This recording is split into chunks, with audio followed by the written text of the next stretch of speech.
A ray of light which is going in a denser medium, we know that it is going to bend. Okay, so it is going to bend towards the norm. And if the ray of light is in a rarer medium, say for example, it is going in a rarer medium, then it is going to bend away from the normal, as you can see that over here. So what we are going to notice is a very simple experiment in which you can see right now, see starting from here, a ray of light is incident perpendicular, it goes undeviated.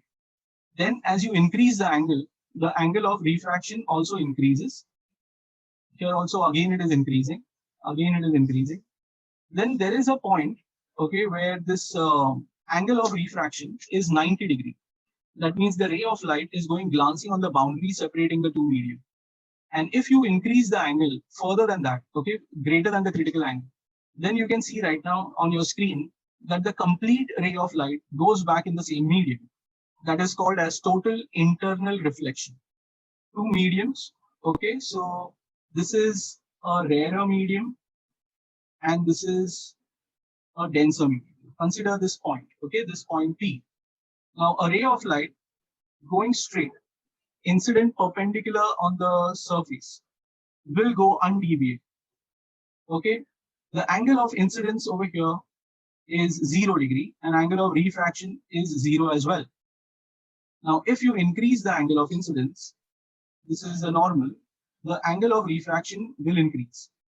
Okay, if you again increase the angle of incidence, the angle of refraction will increase further like this. I hope you are following this, that if I name the angle like I1 and I call this angle as I2, from geometry it can be proved that I2 is greater than I1. Okay, I2 is greater than I1. And you can see that the corresponding angle of refraction are obviously more than the angle of incidence and more than each other. So over here, R2 is greater than R1.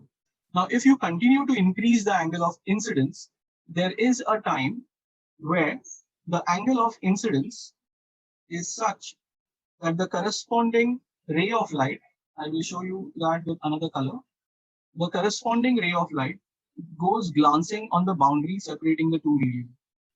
This is how the ray of light goes. Okay, so therefore, what do you get over there?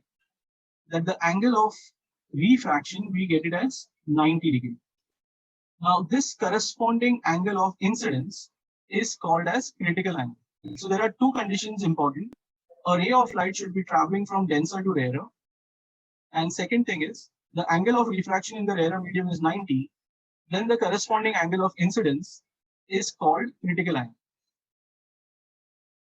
Now, refractive index is sine of I upon sine of R. Again, if you notice, the ray of light is coming from the denser medium, that is coming, say, from glass, and it is going in air. So therefore, refractive index of glass with respect to air is written as sine of 90 upon sine of critical angle. And we know that sine of 90 is 1. So you get 1 upon sine of critical angle. If you are asked a question, what is the relation between refractive index and the critical angle? So this is the relation. You can even call this as cosec of critical angle.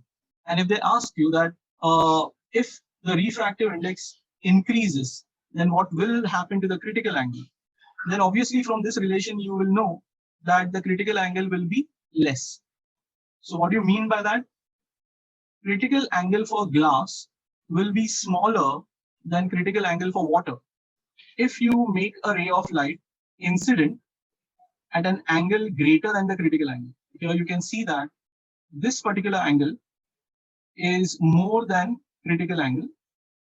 In that case, what happens is the ray of light goes back in the same medium, and that's the meaning of reflection.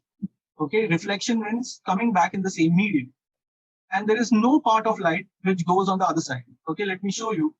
Here you can see that a part of light does get reflected.